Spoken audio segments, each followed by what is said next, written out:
휠가드가 마침내 움직이기 시작했다. 구체의 냄새를 정확히 잡아낸 뒤였다. 위험은 곧장 클리너 본부의 문 앞까지 다가왔다. 하지만 그 순간만큼은 코르부스가 상황을 간신히 붙잡아두고 있었다. 그는 거세지는 압박 속에서도 물러서지 않고 루도를 넘기기를 단호히 거부했다. 그러나 긴장은 가라앉기는커녕 더 짙어졌다. 암호를 붙잡고 있는 자가 정체모를 적이 아니라 바로 탐시라는 충격적인 진실이 드러났기 때문이다. 그리고 그 사실만으로도 충분히 충격적인데 루도의 혈통이 이제 지상과 부정할 수 없이 이어져 있다는 의미까지 남기며 무거운 침묵이 내려앉았다. 바시 캔버스타운. 엔진과 브로는 루도가 슈어브렉이라는 사실을 알고 그대로 얼어붙었고 램리는 루도가 언더테이커 혈통의 직계 후손이라는 진실을 쉽게 받아들이지 못했다. 하지만 그녀의 불신은 금세 흥분으로 바뀌었고 램리는 루도를 툭 치며 그런 건 진작 말했어야 한다고 외쳤다. 그들의 우정을 운명 그 자체라 부르던 램린과 달리 엔지는 그 의미를 생각하며 표정이 심각해졌다. 브로 역시 똑같이 충격을 받은 얼굴이었다. 루도에게 정말 지상의 피가 흐른다면 그는 왜 구체에서 태어난 걸까? 그의 조상 중 누군가가 위로 올라간 것일까? 아니면 그 혈통이 애초에 구체에서 시작되어 아래로 내려온 것일까? 진실이 무엇이든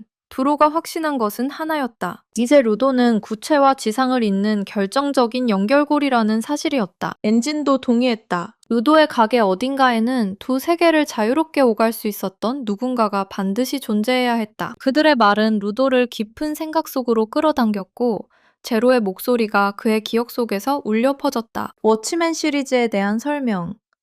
각각의 조각이 단 한 사람에게만 착용되며 엄청난 힘을 부여한다는 이야기였다. 그 문제의 조상이 정말 카니스 슈어브렉이라면 루도는 결코 평범한 존재가 아니었다. 그 깨달음은 루도를 강하게 뒤흔들었고 그는 워치맨 시리즈를 전부 모을 수만 있다면 죽지 않고 경계를 넘어 구체에 도달할 수도 있을지 모른다는 대담한 생각을 입 밖에 냈다. 엔진과 브로는 그 야망에 놀라 말을 잃었다. 하지만 그 생각에는 분명 무게가 있었다.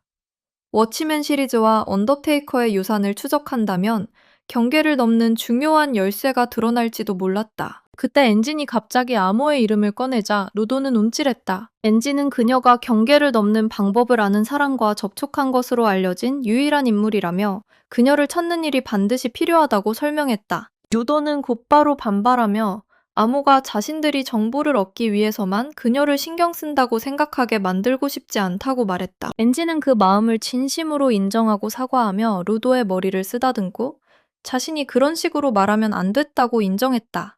하지만 곧 그의 얼굴에 날카로운 미소가 번지더니 사실 자신이 암호에게 관심 있는 이유는 정보 때문뿐이라고 대놓고 고백해 루도를 경악한 채 바라보게 만들었다. 그날 밤 일행은 환영 식사를 위해 캔버스타운의 푸드스트리트에 모였다. 엔진은 다시 대화를 워치맨 시리즈로 돌리며 그 물건들을 찾는 일이 결코 쉽지 않을 거라고 말했다. 언더테이커에 대해서는 현재 장의사로 일하는 이들에게 직접 물어보는 방법을 제안했다. 그래도 워치맨 시리즈를 추적하거나 암호를 찾는 일은 극도로 어려울 터였다. 엔진은 레이더스의 보스라면 뭔가 알고 있을지도 모른다고 추측했다. 루도는 조딜이 암호에 대해 한 번도 언급한 적이 없다고 인정했다. 그 말에 엔진은 멈칫했다.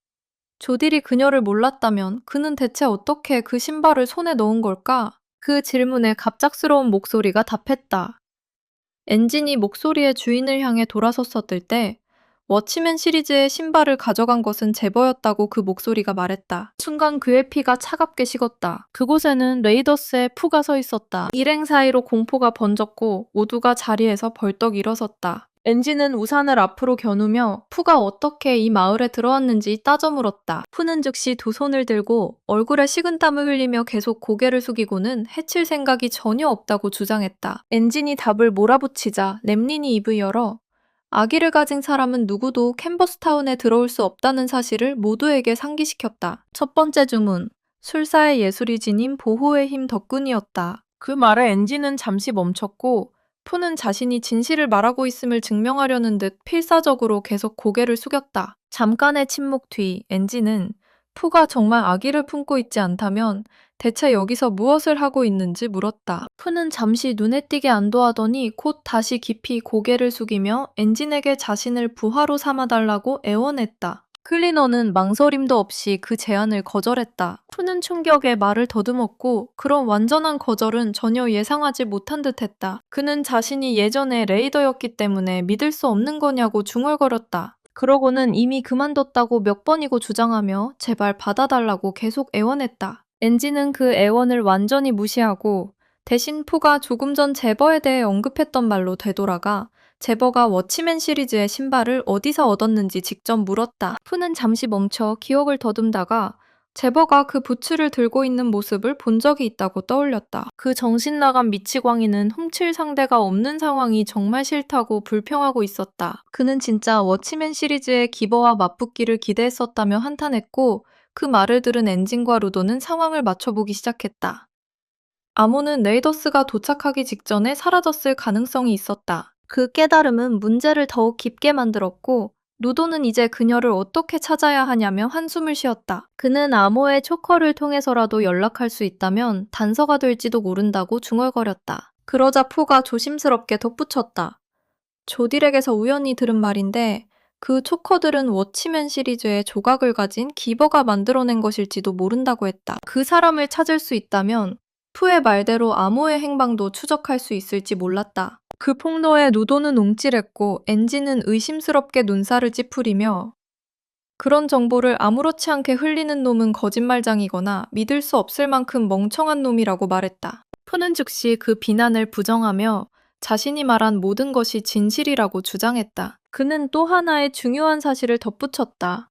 모조 쓰레기 짐승은 실험이었고 그 목적 중 하나는 초커가 정말 다른 능력을 지닌 누군가에 의해 만들어졌는지 확인하는 것이었다. 푸는 다시 한번 자신이 진실을 말하고 있다고 맹세했고 그걸 또 다른 이유로 삼아 엔진에게 자신을 부하로 받아달라고 자랑스럽게 애원했다. 엔진은 그저 관자놀이를 문지를 수밖에 없었다. 푸가 정말 그 정도로 어리석을지도 모른다고 깨닫는 순간 루도가 자기 목에 걸린 초커를 꽉 움켜쥐고 있는 모습이 눈에 들어오자 그의 시선이 다시 날카롭게 돌아왔다. 초커가 워치맨 시리즈와 관련되어 있을지도 모른다는 의미에 루도는 분명히 흔들리고 있었다. 엔진의 얼굴에 갈등이 스쳤다. 그러더니 그는 갑자기 자리에서 일어나 정말 싫지만 정보상을 찾아가 필요한 모든 답을 캐내야겠다고 선언했다. 식탁은 믿을 수 없다는 반응으로 술렁였다. 브로는 자리에서 벌떡 일어나 엔진이 완전히 미친 거냐고 물으며 그건 최악의 생각이라고 말했다. 하지만 엔진은 이미 결심을 굳힌 뒤였다. 그는 루도를 향해 돌아서서 정말 진실을 원한다면 그 대가가 무엇이든 치를 각오를 해야 한다고 단담히 말했다. 같은 시각 레이더스 기지의 어두운 한 구석에서도 또 다른 결정이 내려졌다. 크토니는 조딜에게 곧 자신들도 정보상과 접촉할 예정이라는 말을 전했다. 양쪽은 서로의 움직임을 모른 채 같은 목표를 향해 움직이기 시작했다. 우선 루도는 자신이 애초에 캔버스타운에 온 이유로 돌아갔다. 그는 램린이 천장에서 쉬지 않고 작업하는 동안 그녀를 도왔다.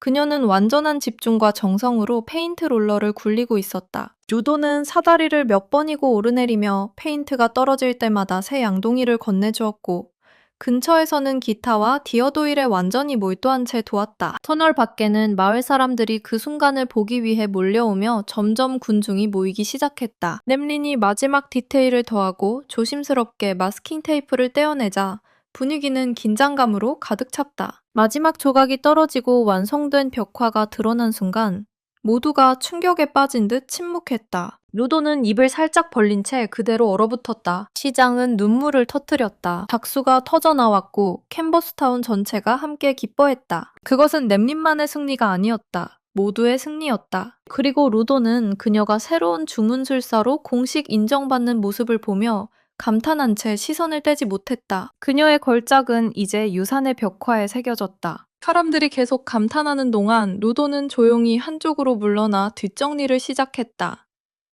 엔진이 그에게 다가와 도와준 일을 칭찬하고 램린과 함께 일하는 것이 즐거웠는지 물었다. 루도는 잠시 멈췄다. 그는 앞서 장카와 나눴던 대화를 떠올렸다. 그때의 격려가 없었다면 지금 이런 따뜻함을 느끼지 못했을 거라는 사실을 깨달았다. 그 생각에 루도의 얼굴에는 미소가 번졌다. 그래도 그는 행복에만 계속 머물러 있을 수 없다는 것을 알고 있었다. 아모는 아직 실종된 상태였고 워치맨 시리즈의 문제도 여전히 풀리지 않았다. 마음을 다잡은 루도는 엔진에게 두 가지 일을 모두 도와줄 수 있느냐고 물었다. 엔진은 가볍게 웃으며 물론 도와주겠다고 안심시켰다. 벽 뒤에서는 푸가 그 대화를 엿듣고 있었고 그 영혼이 참 운이 좋다며 희미하게 웃고 있었다. 엔진과 루도가 갑자기 그를 알아차렸을 때 그들은 푸가 아직도 그곳에 있다는 사실에 깜짝 놀랐다. 푸는 씩 웃으며 부하라면 주인이 어디를 가든 따라가는 것이 의무라고 주장했다. 물론 엔진은 아직 그를 허락한 적도 없었지만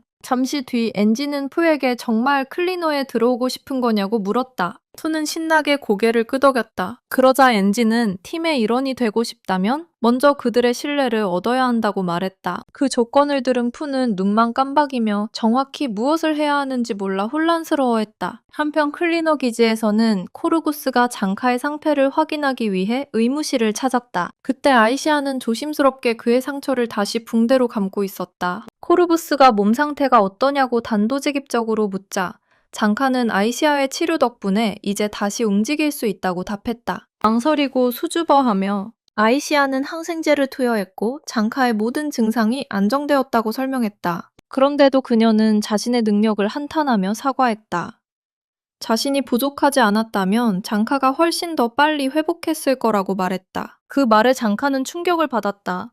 배에 난 거대한 구멍을 치료해 놓고도 그녀가 그런 생각을 한다는 걸 믿을 수 없었다. 하지만 코르부스는 그저 아이시아에게 수고했다고 감사하며 아주 훌륭하게 해냈다고 안심시킨 뒤 다시 장카를 바라보았다. 코르부스는 그에게 그의 여동생이 찾아왔었다고 알렸다. 장카의 얼굴에 두려움이 스치자 그는 긴장한 목소리로 그녀가 왜 왔느냐고 물었다. 코르부스는 진정하라고 말한 뒤 그 이유를 설명했다. 큐카가 루도를 데려가려 했다는 사실을 알게 된 장카의 얼굴에는 짜증이 스쳤다. 그래도 그는 그것이 가드의 임무 중 하나라는 점은 이해했다. 하지만 장카 역시 루도가 구체에 도달하고 암호를 찾고 싶어 한다는 마음을 신경 쓰고 있었고 정말 그 소년을 도우려면 정보상과 상담해야 한다고 믿었다. 그 제안은 코르부스와 아이시아 모두를 놀라게 했고 아이시아는 왜 지금까지 그런 사람을 찾아가지 않았느냐고 중얼거리듯 물었다. 단카는 자신도 소문만 들었을 뿐이지만 그들이 말하는 정보상은 엔진 기준으로도 악명 높은 인물이라고 답했다. 완전히 골칫거리였다. 그날 늦게 코르구스는 엔진과 루도를 자신의 사무실로 불렀다. 두 사람이 그의 앞에 서자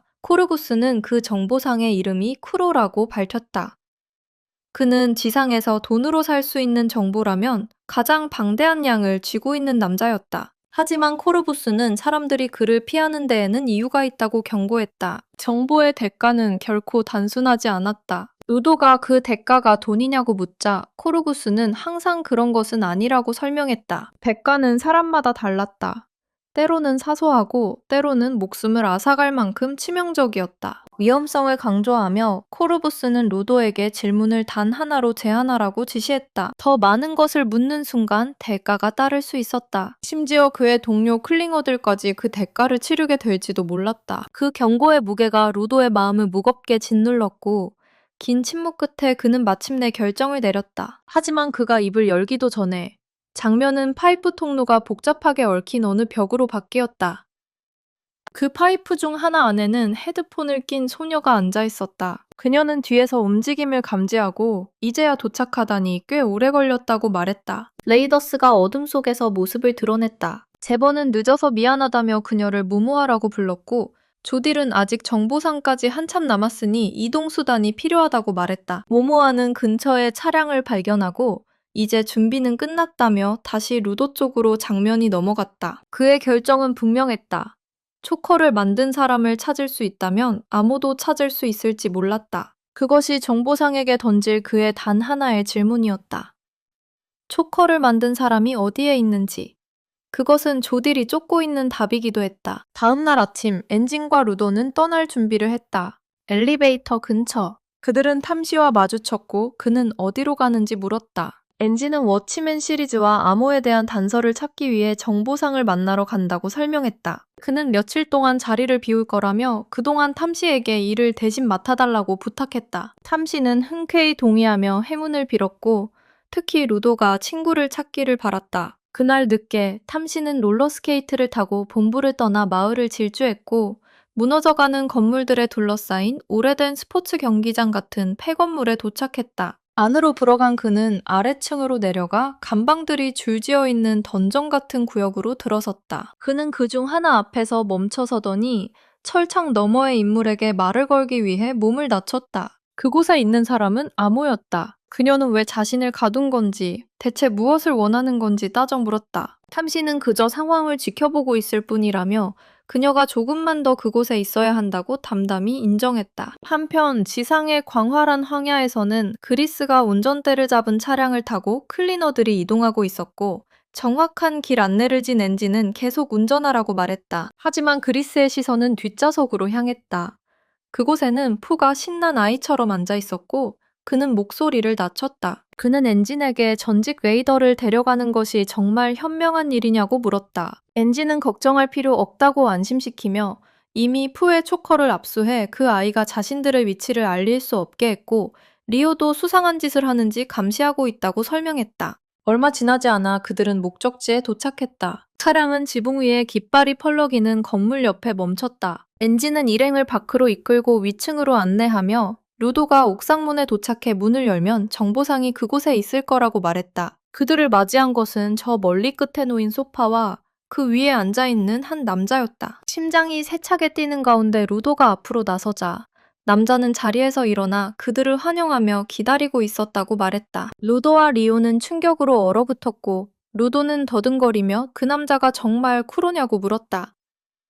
악량 높은 정보상. 남자는 갑자기 그를 조용히 시키더니 완벽한 타격을 축하하는 듯 극적인 포즈를 취했고, 이어 전직 레이더풀을 포함한 클리너들의 이름을 하나씩 불러 그의 정체에 의심의 여지를 남기지 않았다. 이어 쿠로는 루도에게 시선을 돌려 캔버스타운의 벽화 작업을 도운 일을 언급하고, 구체 출신인 그가 지상 생활에 잘 적응하고 있다며 즐거워했다. 루도는 쿠로가 이미 이 모든 것을 알고 있다는 사실에 충격을 받아 말문이 막혔다. 어떻게 대답해야 할지 몰라 하는 그 대화를 듣고 리오는 쿠로가 자신들에 대해 소름 끼칠 정도로 많은 것을 아는 것 같다며 그가 기버가 아닐까 의심했다. 그리스는 쿠로가 아무 능력도 보여준 적이 없다며 곧바로 그 생각을 일축했다. 한편 엔지는 정보상이 또다시 아무렇지도 않게 자신의 본명을 언급한 것에 눈에 띄게 짜증이 난 얼굴이었다. 아직 모든 상황을 받아들이려 애쓰던 루도는 쿠로가 정말 모든 것을 아느냐고 물었다. 정보상은 태어난 자신감으로 답하며 자신은 알고 싶은 것을 알아내기 위해 그저 노력할 뿐이라고 설명했다. 그는 자신이 전지전능하다고 주장할 만큼 오만하지는 않다고 분명히 했다. 그저 그 근처쯤에 머물러 있을 뿐이었다. 누군가 그의 정보를 사고 싶다면 그 사람 역시 노력해야 했다. 그 기준은 루도에게도 적용되었고 쿠로는 다음으로 그를 향해 무엇을 사고 싶으냐고 물었다. 이미 마음속의 질문을 확실히 정해둔 루도는 초커를 만든 사람을 어디서 찾을 수 있는지 물었다. 루도가 말을 끝내기도 전에 쿠로는 등을 돌려 옥상 가장자리로 걸어가더니 루도가 자신을 잡아야만 그 정보가 그의 것이 될 거라고 선언했다. 그 말과 함께 그는 절제된 움직임으로 아래로 뛰어내렸고 다른 이들이 황급히 앞으로 달려가며 일대가 술렁였다. 루도가 아래를 내려다보자 쿠로는 이미 아래의 고속도로에 무사히 착지해 있었고 그 낙하가 그저 도주 과정의 일부였다는 듯 움직이고 있었다. 그 말도 안 되는 행동에 루도는 완전히 충격을 받았다. 하지만 엔진은 즉시 이해했고 쿠로가 제시한 대가가 극단적인 술래잡기라고 설명했다. 쿠로는 씩 웃으며 엔진의 직감을 인정했고 그렇게 추격전이 시작되었다. 그는 날카로운 휘파람을 불어 지상의 오염으로 뒤틀린 생물인 지상말 2마리가 끄는 전차를 불러냈다. 그것들은 단단하기만 한 것이 아니라 쓰레기산을 가볍게 가로지를 만큼 빠르기까지 했다. 쿠로는 전차 위로 훌쩍 올라타더니 클리너들을 향해 곧 다른 일행이 다가오고 있다고 경고하며 그들보다 먼저 자신을 잡아보라고 도발했다. 전차는 앞으로 치고 나가며 순식간에 그와 클리너들 사이에 거리를 벌렸다. 엔진과 루도는 믿기지 않는다는 표정으로 그저 바라볼 수밖에 없었다. 하지만 클리너들은 빠르게 현실로 돌아와 차량에 뛰어올랐고 리오는 모두에게 이 고속도로가 오염지대를 곧장 가로질러 무인지대로 이어진다고 상기시켰다. 크로가 먼저 그곳에 도착한다면 상황은 재앙으로 치달을 터였다. 다급함을 느낀 엔진은 그리스에게 이제 봐주지 말라고 명령했다. 즉시 반응한 그리스는 가속 페달을 힘껏 밟았고 차량은 굉음을 내며 최고속도로 고속도로를 질주했다. 갑작스러운 속도 폭발에 포와 다른 이들은 몸이 흔들렸고 리오는 정말 따라잡을 수 있을지도 모른다는 자신감을 갖기 시작했다. 하지만 엔진은 떨쳐낼 수 없는 불길한 불안을 느꼈고 그 예감은 곧 현실이 되었다. 로더가 앞쪽에서 움직임을 발견했을 때였다. 무언가가 꾸준히 가까워지고 있었다. 아무리 빠르게 달려도 처음에는 그것이 무엇인지 알아볼 수 없었지만 점점 가까워지자 루도의 눈이 충격으로 커졌다. 치타처럼 생긴 쓰레기 짐승이 고속도로 위로 뛰어들었고 그것은 혼자가 아니었다. 무리 전체가 그 뒤를 따라 몰려오며 도로 위로 기어올랐고 클리노들의 차량 뒤쪽으로 빠르게 거리를 좁혀왔다. 루도는 그 짐승이 거리를 좁혀오자 즉시 모두에게 경고했다. 엔진은 침착함을 잃지 않았다. 그는 모두에게 안전 마스크를 쓰라고 지시하며 이제 공식적으로 오염지대에 들어섰다고 알렸다. 그리고 자신의 명령에 맞춰 함께 운반차를 방어하라고 팀원들을 불렀다. 루도와 리오는 창문 밖으로 기어나와 몰아치는 바람을 버티며 자신들이 가장 잘하는 일을 할 준비를 했다. 고속도로 위에 쓰레기 짐승들을 처리하는 일이었다. 그 생물들 몇 마리는 쿠로에게도 다가갔다. 담화한 쿠로는 자신은 기버가 아니라고 크게 외치며 그것들을 쳐내려 했다. 혼란이 한창 이어지던 중 무언가가 그의 시선을 사로잡았다. 그는 뒤를 돌아보더니 예상과 달리 씩 웃었다. 클리너들이 치타 무리 전체와 싸우면서도 거리를 좁히는 데 성공한 것이다. 그들은 거침없이 앞으로 밀고 나갔다. 엔진은 선두에서 굳건히 버티며 쓰레기 짐승들을 산산조각 냈고 엄브레이커는 그 몸뚱이들을 아스팔트 위로 날려보냈다. 그러나 그런 참상 속에서도 무리는 계속 몰려들었고 차량 옆면을 핥히며 안으로 침입하려 했다. 그들이 성공하기 전에 리오가 앞을 막아섰다. 그녀의 움직임은 유려하고도 정교했다. 리퍼가 회전하며 짐승들을 베어가르는 모습은 거의 춤처럼 보였다. 찢겨나간 몸뚱이들이 그들 뒤로 무더기처럼 쓰러졌다. 쿠로는 엔진이 전방을 지키고 미오가 측면을 막아내는 모습을 감탄하며 바라보았다. 호기심이 생긴 그는 차량 뒤쪽으로 시선을 옮겼다가 그대로 굳어버렸다. 루도는 자동차 지붕의 뒤쪽 가장자리에 서서 붓펜을 쥐고 있었다. 먹물이 비어있던 붓이었다. 그것은 램린이 그에게 준 물건이었고 루도는 그 안으로 자신의 힘을 흘려보내고 있었다. 굵고 검은 먹물이 끝에서 떨어지기 시작하더니 도로 위로 흘러내려 그들 뒤에 어두운 흔적을 남겼다. 추격하던 쓰레기 짐승들이 그 위를 밟는 순간 먹물이 격렬하게 반응하며 날카로운 가시로 솟구쳐 그들의 몸을 꿰뚫었다. 그 광경에 쿠로는 충격을 감추지 못했다. 그는 믿기지 않는다는 듯 외치며 어린 클리너에게서 그런 수준의 능력이 나올 줄은 몰랐고 루도의 정밀함은 자신이 이전에 모은 정보를 훨씬 뛰어넘는다고 인정했다. 엔진도 같은 생각이었다. 그는 루도가 얼마나 날카로워졌는지 느꼈고 리오는 이 속도라면 무인지대에 도착하기 전에 차량 안에서 정보상을 따라잡을 수 있겠다고 말했다. 크는 인형에게 클리너들이 정말 대단하다고 신나게 속삭이며 미소 짓고 있었다. 그는 여유로운 태도를 유지했지만 또 다른 차가 고속도로에서 그들 옆으로 다가와 완벽하게 속도를 맞추자 분위기가 바뀌었다. 크가 고개를 돌린 순간 그의 얼굴에서 미소가 사라졌다. 컨버터블 뒷좌석에 침착하게 앉아있는 조딜과 눈이 마주치자 그 자리에는 공포만이 남았다. 옆 차량은 네이더스의 것이었다. 그 위에는 미치광이 제보가 서 있었고 그는 명랑하게 인사하며 이제 누가 먼저 정보상을 잡는지 겨루는 경주가 시작됐다고 선언했다. 레이더스가 갑자기 나타나자 루도는 완전히 충격에 빠졌다. 그들이 왜 여기에 있는지 이해하지 못해 혼란스러워하던 루도는 잠시 뒤 쿠로가 했던 말이 떠오르자 깨달음을 얻었다. 어떤 무리가 오고 있다고 했던 그 경고의 의미를 알아차린 것이다. 정보상이 처음부터 모든 것을 알고 있었다는 사실을 깨닫자 루도의 표정은 분노로 일그러졌다. 엔진 역시 비슷하게 짜증을 느꼈지만 그의 시선은 안쪽으로 돌아가 풀을 날카롭고 의심스럽게 노려보았다. 전직 레이더인 그가 말한 것보다 더 많은 것을 알고 있었던 게 아닌지 의심한 것이다. 푸는 그 시선을 받자마자 당황했고 자신은 이번 일에 대해 아무것도 몰랐다고 급히 부정했다. 그가 알고 있던 것은 초커를 만든 사람이 누구인지 알아내고 싶다는 관심뿐이었다고 설명했다. 그는 레이더스도 옆 차량에서 정보상을 추격할 줄은 전혀 몰랐다고 맹세했다. 조딜은 푸의 설명을 말없이 들었고 그의 눈은 소름 끼칠 만큼 진지하게 전직 메이더에게 고정되어 있었다. 마침내 입을 연 조딜의 말은 정확히 푸를 향했다. 그를 무리해서 떼어놓은 것은 자립심을 가르치기 위한 일이었다고 말했다. 하지만 결과적으로 푸가 배운 것은 병명하듯 떠드는 법뿐인 듯했다. 그 말에 제버는 크게 웃음을 터뜨렸다. 바로 그 순간 조딜은 그와 크토니에게 클리너들을 제거하라고 명령했다. 푸도 포함해서. 레이더스의 차량이 거칠게 흔들리며 클리너들의 차를 들이받고 억지로 앞으로 파고들어 쿠로의 전차를 향해 돌진했다. 그 기세를 타고 제버는 클리너 차량의 지붕 위로 뛰어올라 공격을 시작했다. 리오는 즉시 반응해 강력한 뒤차기를 날렸고 제버는 지붕 밖으로 튕겨나갔다. 하지만 제버는 떨어지는 도중 몸을 바로잡고 옆 창문에 발톱을 박아 완전히 굴러떨어지는 것을 막았다. 그리고 순식간에 다시 튀어올라 자신의 바이탈 인스트루먼트를 완전한 상태로 발동했다. 리오가 변화를 알아차릴 틈도 없이 제버의 거대한 발톱이 내리꽂혔다. 발톱은 아슬아슬하게 그녀를 빗나가 지붕을 그대로 찍고 들어갔고 푸도 간신히 피했다. 그는 순수한 공포에 휩싸여 비명을 질렀지만 그리스가 그를 소리쳐 제압하고 마스크를 손에 밀어넣으며 정신을 차리게 했다. 그리스는 레이더스가 정보상에게 도달하기 전에 반드시 막아야 한다고 경고했다. 조딜이 성공한다면 그는 결국 초커를 만든 자에게 닿게 될 것이다.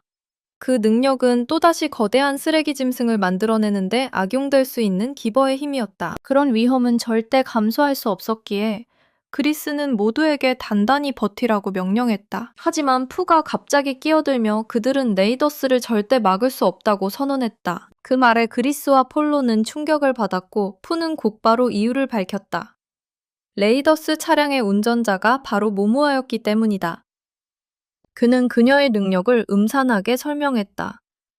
그녀는 누군가에게 닿는 순간 그 사람의 모든 기억을 들을 수 있었다. 즉, 시간이 얼마 남지 않았다는 뜻이었다. 조딜이 쿠로의 머릿속 모든 것에 접근하게 된다면 투는 정보상이 곧바로 죽임당할 것이라고 확신했다. 상황은 순식간에 걷잡을 수 없이 악화되었다. 레이더스의 차량은 쿠로의 전차에 더 가까이 다가갔고 모모아는 손을 뻗어 정보상의 어깨를 향했지만 쿠로는 그 움직임을 즉시 알아차렸다. 그는 그녀의 손목을 붙잡고 지금 속임수를 쓰려는 거냐고 물었다. 모모아는 들켰다는 충격에 눈을 크게 뜬 채 그대로 굳어버렸다. 쿠로는 곧바로 그녀를 놓아주며 자신은 지금 술래잡기 중이고 자신을 잡아 정보를 살 권리는 오직 한 사람에게만 있다고 상기시켰다. 루도. 그 말은 분명 조딜을 향한 것이었고 조딜은 즉시 쿠로가 왜 일부러 클리너들을 무인지대로 끌어들이는지 대체 무엇을 꾸미는 건지 따져 물었다. 모두가 그곳에 도착하면 알게 될 거라는 듯 쿠로는 교활하게 웃을 뿐이었다.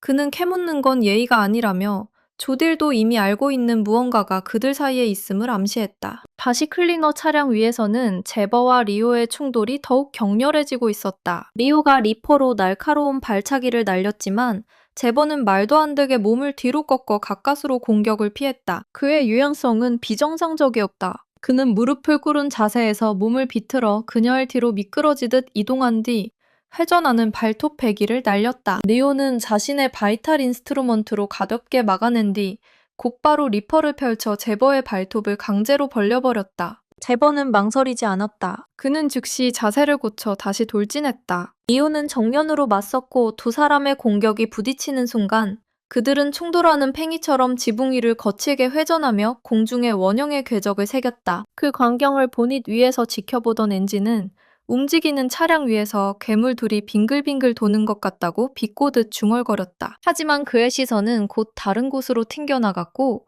루도가 뒤쪽에서 떨어진 건 아닌지 불길한 걱정이 밀려왔다. 엔진이 확인하려고 돌아섰을 때 그를 맞이한 것은 루도가 아니라 으르렁대는 쓰레기 짐승들의 얼굴이었다. 우리는 아직도 그들을 따라붙고 있었다. 짜증이 난 엔진은 제발 좀 봐달라고 짐승들에게 소리쳤고 동시에 루도가 떨어지지 않았기를 속으로 바랬다. 하지만 그가 모르는 사이 신참은 정말로 떨어져 있었고 지금 치타형 쓰레기 짐승 무리에 둘러싸여 있었다. 차량 안에서는 푸가 뒷좌석에 얼굴을 받고 엎드려 있었다. 그는 두 손으로 귀를 틀어막은 채 어떻게든 자신을 진정시키려 애쓰고 있었다. 쓰레기 짐승들은 차량의 옆면을 집요하게 들이받았고 폴로도 그들을 막아내기 위해 필사적으로 싸우고 있었다. 처음으로 터널에 도착하기도 전에 짓눌려버릴지도 모른다는 생각에 그는 서서히 공포가 밀려오는 것을 느꼈다. 그는 이것이 정말 끝인 건지 생각했다. 그 순간 그리스가 뒤를 돌아보며 푸의 주의를 끌기 위해 소리쳤다. 그들에게 힘을 보태줄 수 있겠냐고 물은 것이다. 자존심을 삼킨 그리스는 전직 레이더에게 부탁해야 하는 상황이 싫다고 인정했다. 하지만 서포터인 자신들만으로는 쓰레기 짐승들을 쓰러뜨릴 수 없었다. 그래서 그는 푸에게 힘을 빌려달라고 간청했다. 그 부탁은 푸의 깊은 곳에 있는 무언가를 건드렸고 클리너들의 차량은 터널 입구에 가까워지고 있었다. 그때 갑자기 주먹 하나가 지붕을 뚫고 솟구쳤고 금속이 안쪽으로 찌그러지며 리오와 제버를 동시에 놀라게 했다. 그 구멍에서 모습을 드러낸 것은 바로 푸였다. 그는 품에 안은 의식 있는 인형에게 차분히 말하며 마침내 도움을 요청받았으니 이제 나설 때라고 말했다. 인형은 동의했고 그 순간 푸의 자세가 달라졌다. 그의 몸은 부자연스럽게 굳어졌고 인형의 존재가 그를 장악하기 시작했다. 그는 극적인 포즈를 취하며 마침내 자신의 시간이 왔다고 외쳤다. 그 변신은 묻혀있던 기억을 수면 위로 끌어올렸다. 푸는 자신이 왜 항상 다른 사람의 명령에 매달려 왔는지 떠올렸다. 그는 다시는 책임을 지고 싶지 않았다. 책임은 고통과 결과 그리고 비난을 뜻했다. 명령에만 따라 살면 부담은 언제나 다른 사람에게 돌아갔고 푸는 아무 상처도 입지 않은 채 남을 수 있었다. 그 단순한 논리가 그의 삶 전체를 이끌어왔다. 기억이 흐려지고 현재가 다시 밀려드는 순간 푸는 포효를 내질렀고 그 소리에 제버의 시선이 그에게 꽂혔다. 제버는 활짝 웃으며 드디어 싸울 준비가 된 거냐고 신나게 물었다. 변한 전직 레이더는 그 말을 바로잡으며 이제 푸는 존재하지 않는다고 선언했다. 지금 그의 앞에 서 있는 것은 저주받은 인형, 히였다. 리오와 엔진의 얼굴에는 혼란이 스쳤고 그들은 눈앞에서 벌어지는 일을 이해하려 했었다. 제버는 광기 어린 기쁨으로 빈틈을 채워주며 푸가 히라는 이름의 의식 있는 인형과 계약을 맺었고 그 인형은 그의 몸을 장악할 수 있다고 설명했다. 푸에게 명령이 없거나 싸우고 싶어질 때마다 인형이 완전히 몸을 차지하는 것이다. 히는 그것을 분명히 확인하듯 지금 이 순간부터 자신들은 클리너들과 함께 싸울 것이라고 선언했다. 그 선언은 앞쪽에 있던 제버의 흥분을 더욱 부채질했다. 터널을 먼저 빠져나온 크토니는 갑작스러운 변화를 관찰하고 즉시 조딜에게 푸의 변신을 알렸다. 그녀는 어떻게 대응할지 물었지만 조딜은 침착함을 잃지 않은 채 크토니에게 그녀의 힘은 빛 아래에서 제대로 작동하지 않는다고 상기시켰다. 하지만 어두운 터널 안이라면 그 제한은 사라진다. 크토니는 즉시 그 뜻을 이해했고 레이더스의 차량이 다음 터널로 미끄러져 들어가자 클리너들의 차를 향해 다시 능력을 풀어놓을 준비를 시작했다. 제버는 힐을 향해 몸을 날리며 번개처럼 빠른 발톱 찌르기로 앞으로 파고들었다. 그 공격은 그의 옆구리를 그대로 통과했고 제버가 반응하기도 전에 힐은 잔혹한 일격으로 반격해 제버의 팔을 꺾어버렸다. 충격은 즉각적이었다. 제버는 망가진 팔을 믿을 수 없다는 듯 바라보다가 고통의 비명을 질렀다. 리오는 방금 본 광경을 이해하지 못해 흔들렸다. 엔진은 음울한 얼굴로 그 아이는 위험한 놈이라고 말했다. 그는 푸가 더 이상 비쩍 마른 겁쟁이가 아니라고 덧붙였다. 마치 그의 살 자체가 정교하게 벼려진 바이탈 인스트루먼트가 된 것 같았다. 엔진이 말을 더 잇기도 전에 히가 다시 움직였다. 그는 미사일처럼 앞으로 튀어나가 제버에게 들이받았고 둘을 함께 터널 천장으로 날려보냈다. 제버의 몸은 거칠게 튕겨나갔고 히는 멈추지 않고 곧바로 양손을 들어 강력한 이중 도끼찍기 공격을 내리꽂았다. 그 일격은 폭발적인 힘으로 제버를 바닥에 쳐박았고 그의 아래 터널 바닥이 산산이 부서졌다. 충격은 마치 지하에서 폭탄이 터진 것 같았고 연기가 사방으로 폭발하듯 퍼져 터널 입구 밖으로까지 흘러나왔다. 먼지가 가라앉자 제버는 구덩이 안에 움직이지 못한 채 쓰러져 있었고 히는 아무 상처도 없이 깔끔하게 두 발로 착지했다. 엔진은 푸의 압도적인 힘과 달라진 기세를 믿기지 않는다는 듯 바라보았지만 거기에 정신을 빼앗기고 있을 시간은 없었다. 그는 앞서 뒤처진 루도를 찾으러 돌아가려는 생각으로 차량에서 뛰어내렸다. 하지만 움직이기도 전에 터널 저 끝의 공기가 격렬하게 뒤틀렸다. 엔진은 고개를 들어 간신히 크토니를 보았다.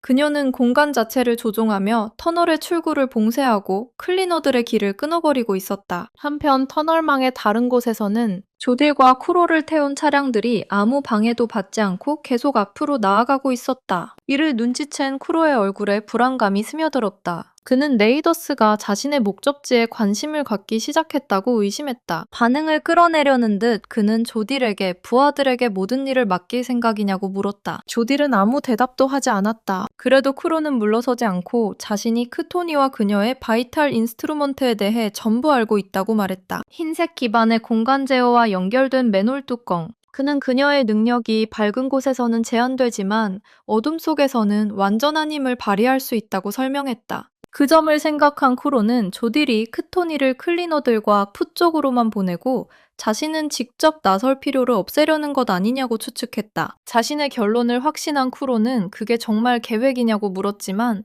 조딜은 여전히 침묵을 지켰다. 그 반응 없는 태도는 쿠로를 짜증나게 했다. 그에게 그 침묵은 정보를 일부러 숨겨 대화의 재미를 모조리 빼앗는 전술일 뿐이었다. 한편 터널 반대편에서는 크토니가 클리너들과 출구 사이에 바로 서 있었다. 그녀는 공중에 떠있는 맨홀 뚜껑 위에서 균형을 잡고 있었고 그녀 뒤의 공간은 부자연스럽게 뒤틀린 채 눈부신 빛에 잠겨 있었다. 모두의 시선이 충격에 잠겨 그녀에게 향했고 희는 곧 무슨 일이 벌어질지 이미 아는 듯 뚜렷한 걱정을 드러내며 바라보았다. 그리고 그 일이 벌어졌다. 크토니는 거대한 맨홀 포털을 이용해 쓰레기 짐승들의 거센 물결을 터널 안으로 바로 뒤틀어 들여보냈고 그것들을 클리너들의 차량이 멈춘 바로 그곳에 풀어놓았다. 그들이 나타난 충격음이 총궁분 공간 안에서 거칠게 울리자 터널이 흔들렸고 엔진과 리오는 믿을 수 없다는 듯 바라볼 수밖에 없었다. 본능적으로 눈앞의 광경에 항의하듯 소리쳤지만 이미 너무 늦었다.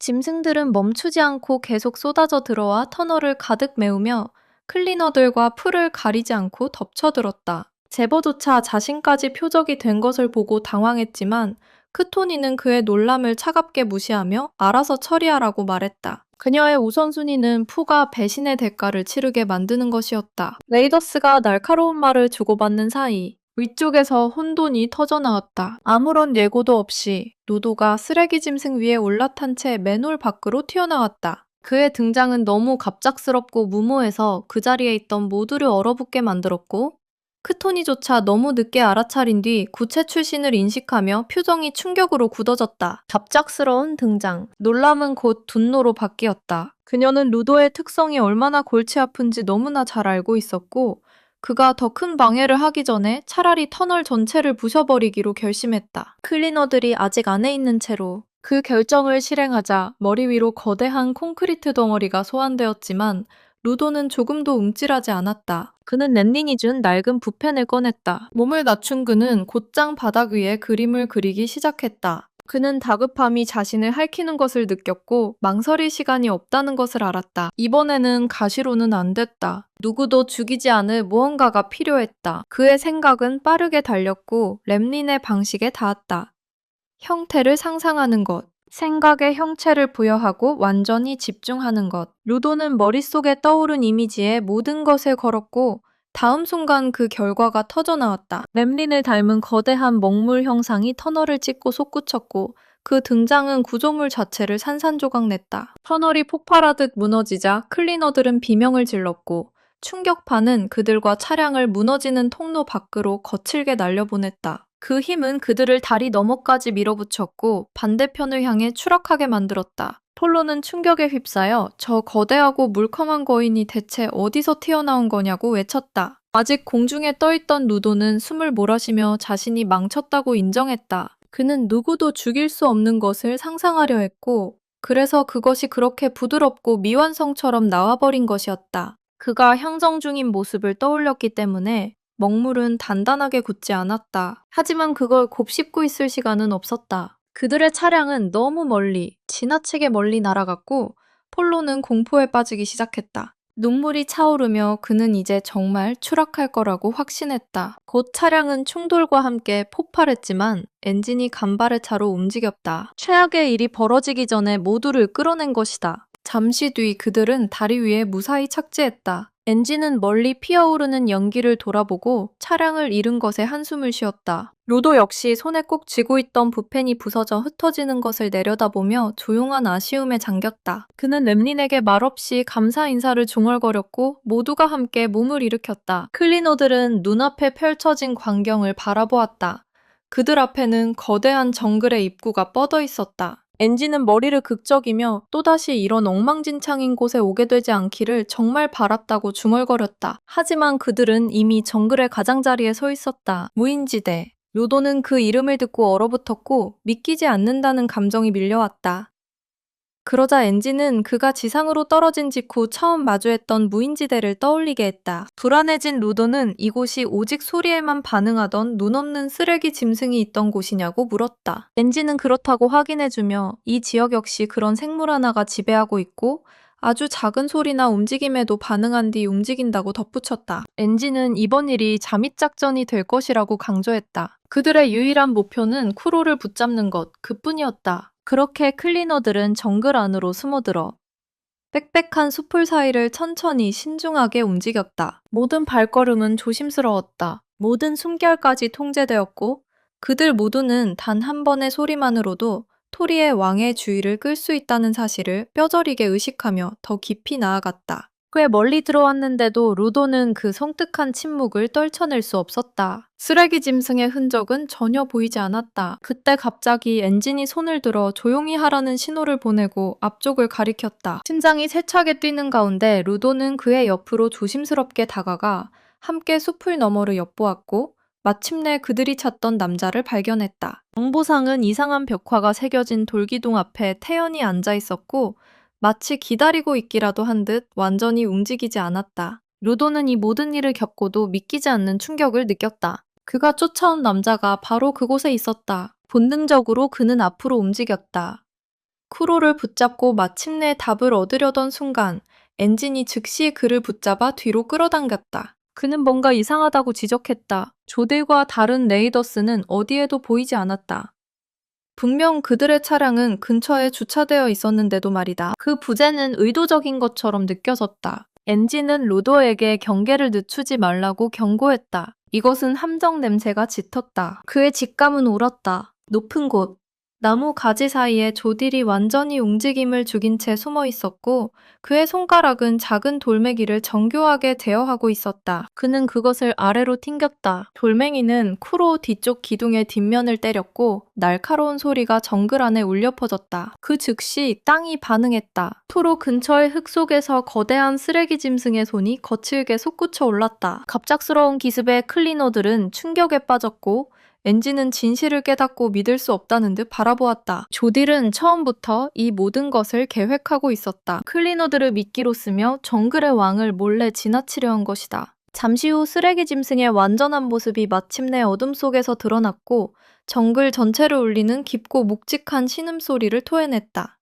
기둥 뒤에 웅크리고 있던 쿠로는 눈에 띄게 짜증을 냈다. 죽은 척하려 했지만 그 선택지는 이제 사라졌다. 이제 상황은 걷잡을 수 없이 꼬여가고 있었다. 그는 그대로 내달렸고 쓰레기 짐승이 거대한 주먹을 계속해서 내리치는 사이 지형을 필사적으로 헤치며 도망쳤다. 쿠로가 달아나는 것을 본 루도는 본능적으로 그를 불렀고 정보상이 어떻게 아무 소리도 내지 않고 달아나는지 보고 충격에 빠졌다. 그 깨달음은 바로 다음 순간 찾아왔다. 그의 외침이 주의를 끌어버린 것이다. 토리의 왕의 기척은 즉시 클리너들 쪽으로 향했고 그들은 움직일 수밖에 없었다. 거대한 생물은 조금 전 그들이 서 있던 자리에 주먹을 내리꽂았다. 충격으로 땅이 흔들렸지만 그들은 간발의 차로 피하며 흩어져 달렸다. 루도의 머릿속에 이상한 생각이 스쳤다. 그는 지금까지 수많은 쓰레기 짐승들을 봐왔지만 그것들은 언제나 동물 같은 형태를 하고 있었다. 하지만 이것은 달랐다. 이 녀석은 인간형이었다. 그가 마주한 최초의 존재였다. 그의 생각은 리오가 완벽한 자신감으로 전장에 뛰어들며 산산이 흩어졌다. 그녀는 짐승의 주위를 재빠르게 파고들어 리퍼로 그 팔을 베어갈랐다. 그녀의 움직임은 날카롭고 정확했고 엔진과 루도는 그녀가 더 높이 도약하는 모습을 지켜보았다. 생물의 머리처럼 보이는 부분을 베어가르자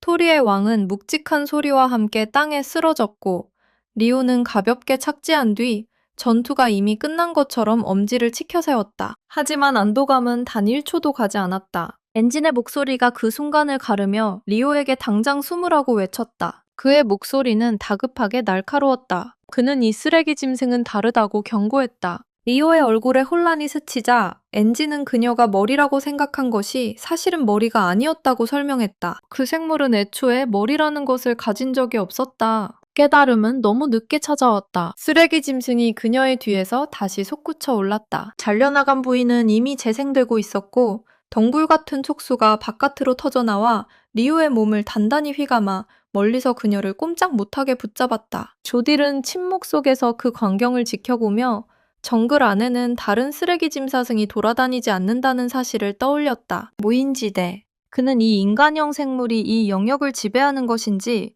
아니면 자기만의 무언가를 지키기 위해 다른 것들을 전부 없애버린 것인지 생각했다. 그 의문이 남은 사이 쿠로는 정글 속을 계속 달아나며 클리너들을 미끼로 쓰는 일이 너무 쉬웠다는 사실에 씁쓸하게 웃고 있었다. 한편 리오는 격렬하게 발버둥 치다가 자신의 무기가 사라졌다는 사실을 깨달았다. 반격할 방법이 없었다. 그녀는 높이 공중으로 들어 올려진 뒤 아래로 내던져졌다. 리오는 처참한 힘으로 땅에 처박혔고 충격으로 대지가 사방으로 갈라졌다. 그녀는 격하게 기침하며 입술에서 피를 흘렸다. 부상이 심각하다는 것을 본 엔진과 루도는 동시에 움직였다. 루도는 앞으로 뛰어들어 떨어지는 리오를 받아냈고 엔진은 토리의 왕의 주의를 끌기 위해 다시 전장으로 몸을 던졌다. 그 틈을 이용해 루도는 리오를 품에 안고 빽빽한 숲속을 달렸다. 잠시 후 그는 다른 이들에게 도착해 그녀를 조심스럽게 눕혔다. 그녀는 온몸이 엉망이 된 채 의식을 잃고 있었다. 몸은 피로 흠뻑 젖어 있었다. 그리스는 리오가 그런 추락을 겪고도 살아남았다는 것 자체가 놀랍다고 침통하게 말했다. 척추와 갈비뼈, 어쩌면 다른 뼈들까지 부러졌을 가능성이 있었고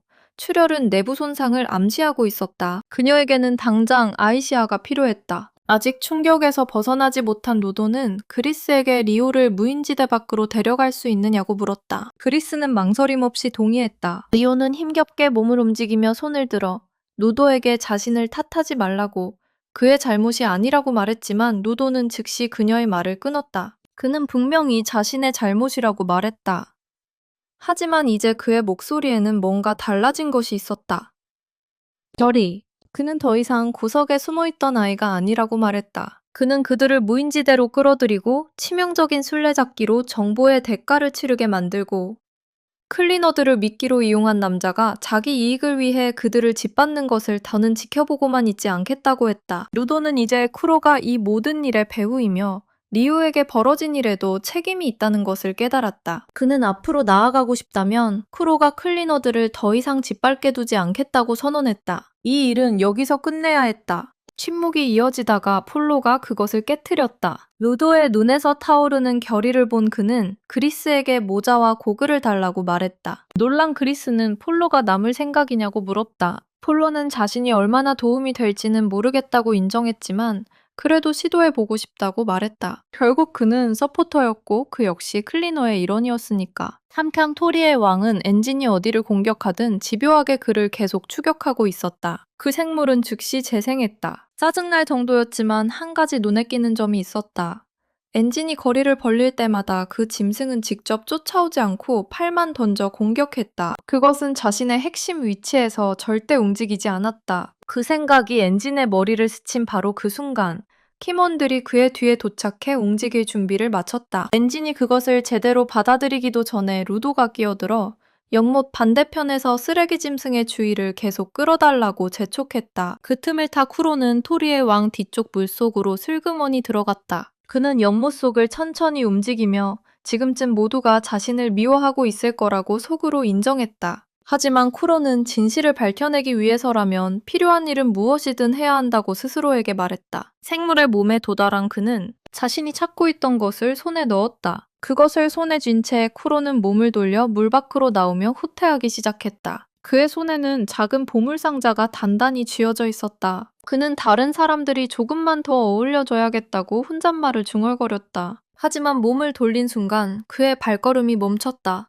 루도와 폴로가 양쪽에서 그를 막아서고 있었다. 두 사람은 말없이 그를 노려보았고 쿠로는 클리너들이 일부러 쓰레기 짐승을 우회해 자신을 몰아넣었다는 사실을 깨닫고 얼어붙었다. 그래도 그는 루도가 실제로 자신을 붙잡지만 않는다면 아직 빠져나갈 틈이 있다고 믿었다. 본능적으로 쿠로는 폴로를 향해 곧장 달려들었고 속으로 그 마른 몸으로 자신의 돌진을 정말 막을 수 있겠냐며 서포터를 조롱했다. 폴로는 피하지 않았다. 그는 자리에서 물러서지 않았고 다음 순간 쿠로는 흙바닥 위로 미끄러져 나갔다. 잔혹한 주먹질에 얼굴이 옆으로 꺾이며 감각이 흔들렸다. 그제야 진실이 분명해졌다. 그것은 폴로가 아니었다. 루도가 앞서 그와 옷을 바꿔 입어 정보상을 속이고 도주로를 끊어버린 것이다. 그 일격은 무인지대의 혼란에서 떨어진 곳에 있던 루도 본인이 날린 것이었다. 그리스는 마침내 입구 게이트에 도착했다. 그의 품에는 리오가 안겨 있었다. 위험구역 밖으로 무사히 나온 그는 그녀를 조심스럽게 눕히고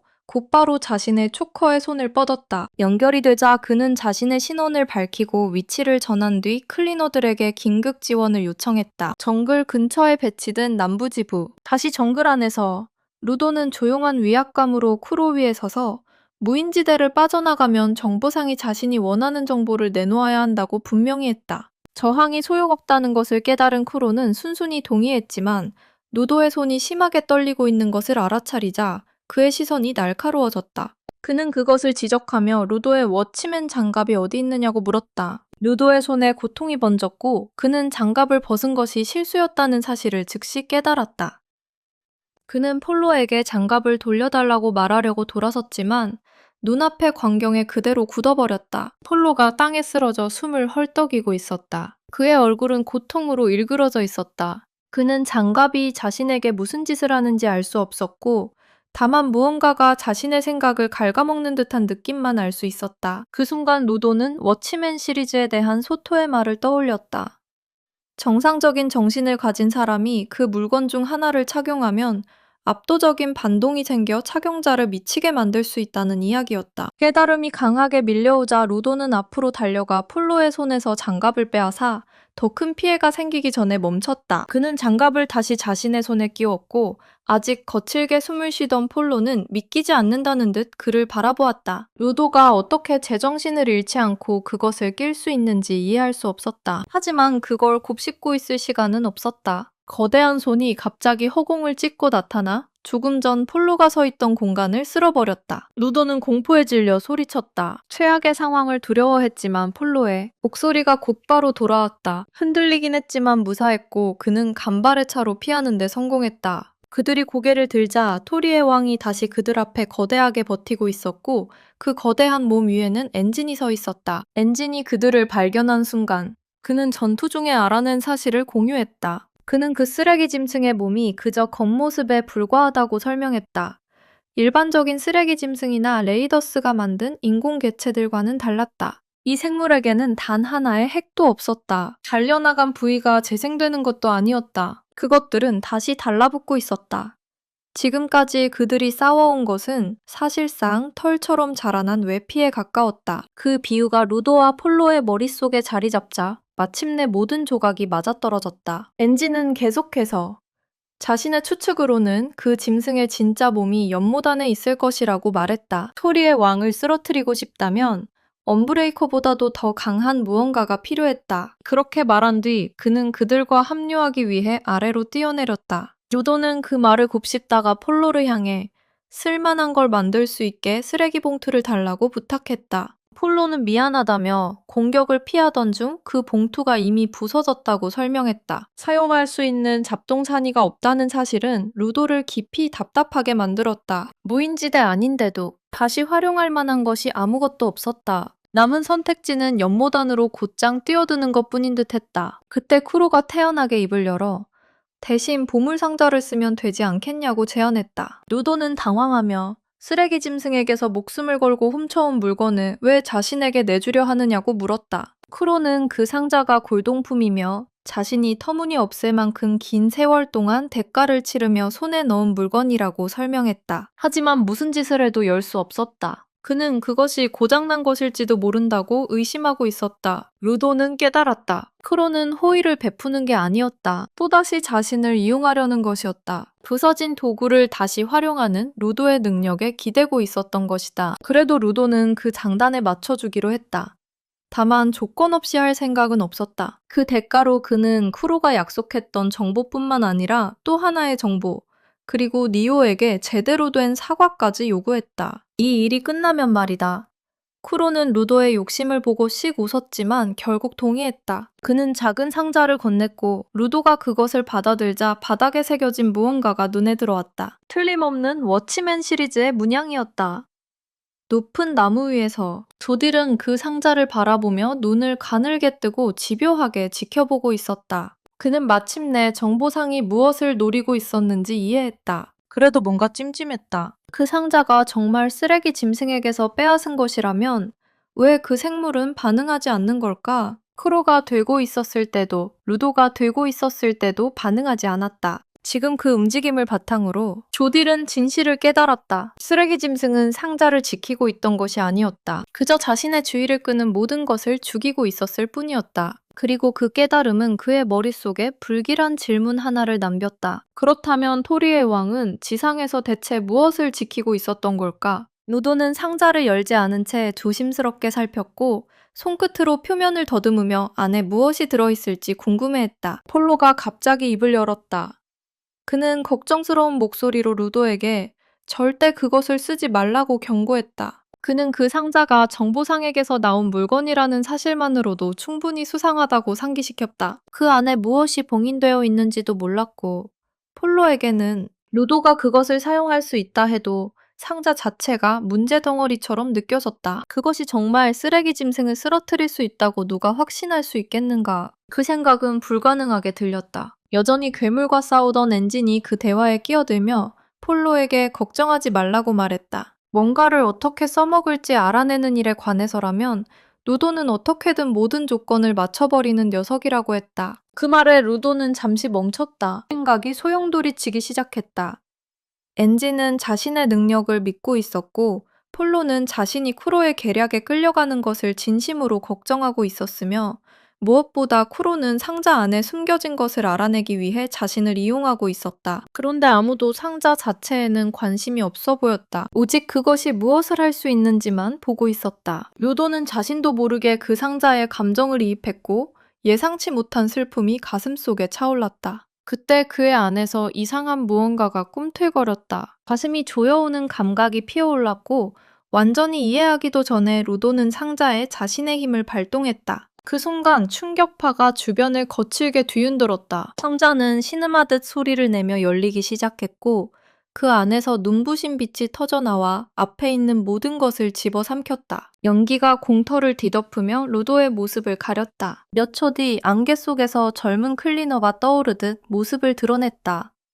그는 거대한 무언가 위에 서 있었고 그것은 그를 태운 채 쓰레기 짐승의 바로 코앞까지 나아갔다. 루도는 중요한 사실을 깨달았다. 상자는 그저 열리기 위해 존재하는 것이 아니었다. 상자는 무언가를 담기 위해 존재하는 것이었다. 그 생각이 형태를 갖춘 순간 그의 아래에 있던 거대한 생물이 갑자기 턱을 벌리고 앞으로 달려들어 토리의 왕을 물어뜯었다. 그것은 느리지만 거스를 수 없는 힘으로 쓰레기 짐승을 집어삼키기 시작했고 연못 속에 숨겨져 있던 진짜 몸을 끌어냈다. 숨겨져 있던 형체는 아주 잠깐 모습을 드러냈을 뿐 상자에서 나온 생물에게 완전히 먹혀 통째로 삼켜졌다. 크로는 멍하니 바라볼 수밖에 없었다.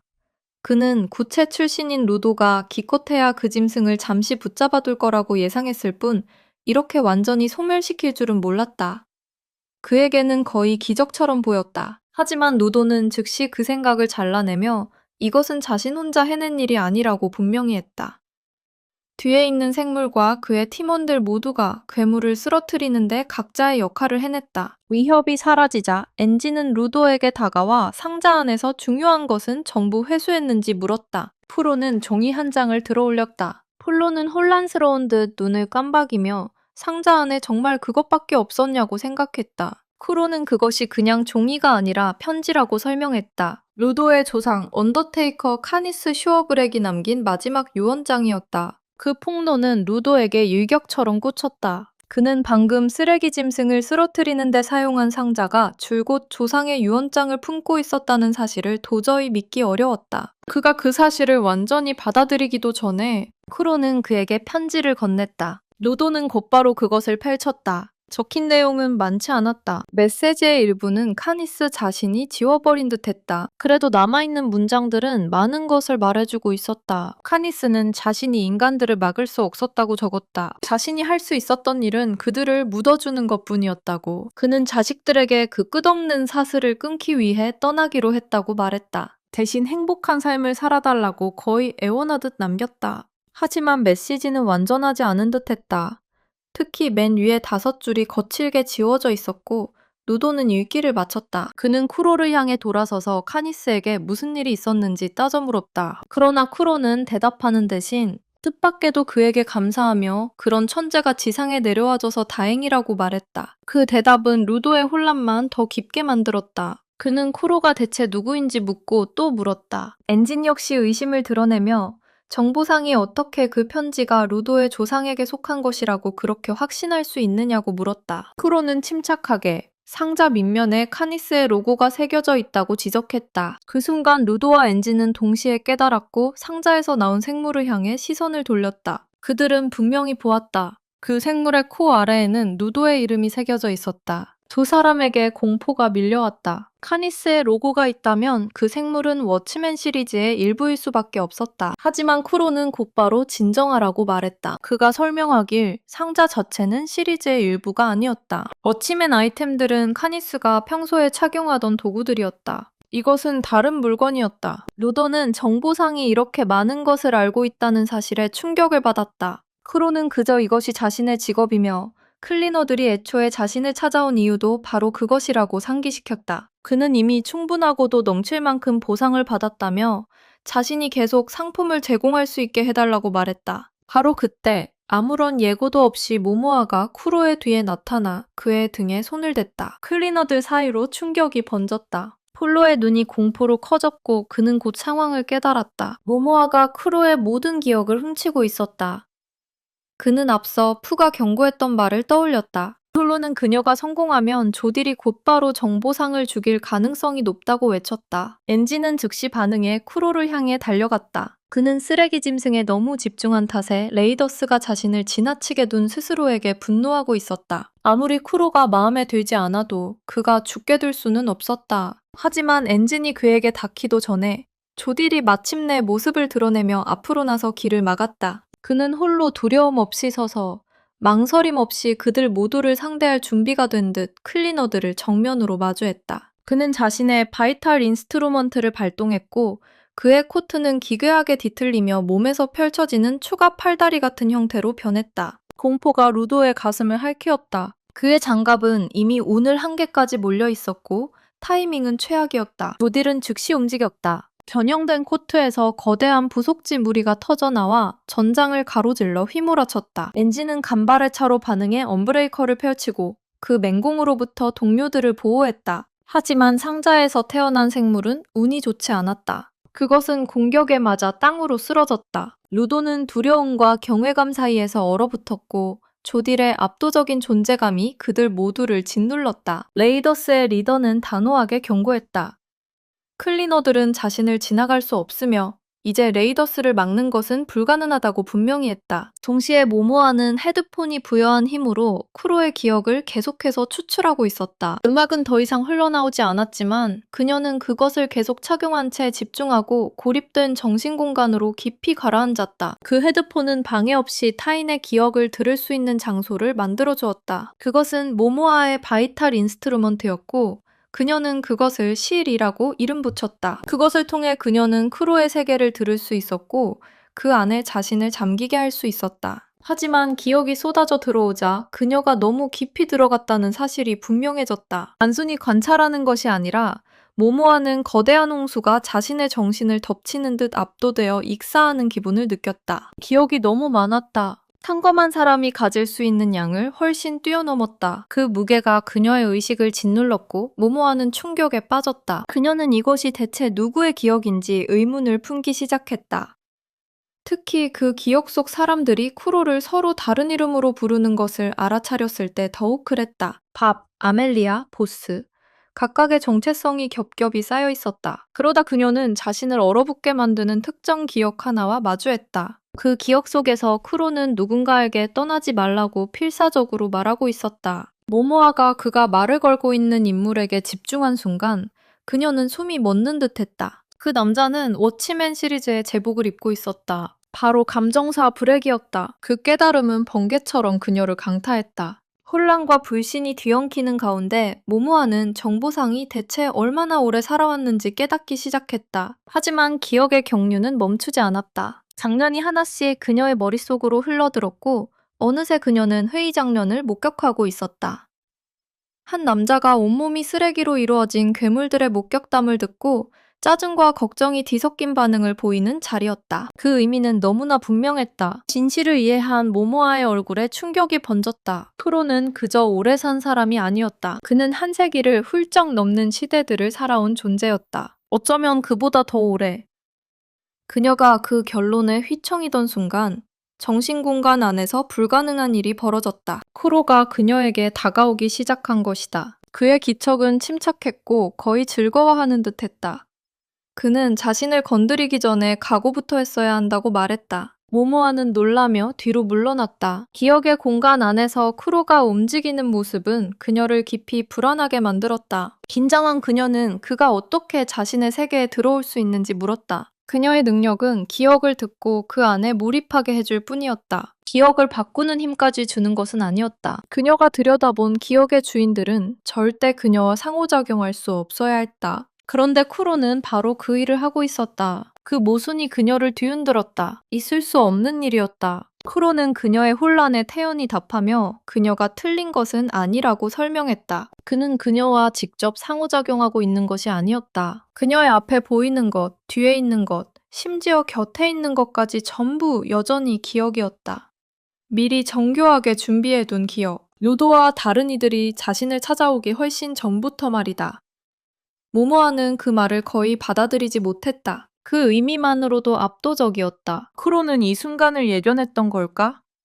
그녀가 자신을 건드릴 것까지 알고 있었던 걸까? 쿠로는 단순하게 설명했다. 정보란 연약한 것이라고 그는 말했다. 공유될수록 원래의 형태를 잃어간다. 하지만 왜곡된 형태로 퍼진 정보는 새로운 해석과 새로운 발견의 문을 열고 그곳에서 더 많은 정보를 얻을 수 있다. 그것이 그의 의도였다. 그는 레이더스에게 자신의 지식 중 일부만, 그것도 뒤틀리고 불완전한 조각만 넘겨주려 했다.